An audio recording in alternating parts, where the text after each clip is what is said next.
Hola, bona tarda. Jo sóc Elia Garcia, de Relacions Ubuntu. Durant els últims mesos he estat indagant a veure com podria ser la meva casa ideal i vaig descobrir les cúpules geodèsiques.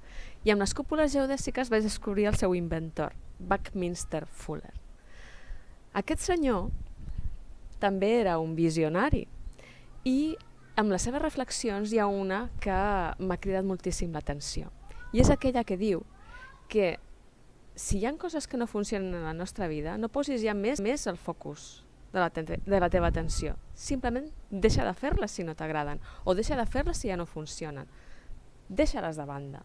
Per canviar les coses no hem de lluitar en contra de les coses que no funcionen, sinó que el que hem de fer, com ell va fer també com a visionari, és posar l'atenció, parar l'atenció allà on realment les coses poden funcionar. Avui en dia, en les relacions humanes, ja s'està demostrant que la competitivitat no funciona.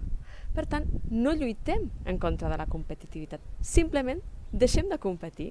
Aquesta actitud l'hauríem de canviar per una altra actitud que també comença per ser, que és la col·laboració, o substituir-la per aquella que també comença per ser, que és la cooperació. Per tant, jo t'animo a mirar, a veure en el teu entorn de relacions humanes, com podries deixar de competir amb els altres, vers els altres, per a començar a col·laborar per obtenir resultats diferents, per a obtenir resultats sostenibles, per a tenir més connexió en les teves relacions humanes. Doncs bé, anota-ho aquí on m'estàs escoltant, ja sigui al YouTube, ja sigui al canal del grup de Relacions Ubuntu al Facebook o ja sigui a LinkedIn, per compartir-ho entre nosaltres i començar a esbrinar com podríem començar també a canviar el nostre entorn. Moltíssimes gràcies.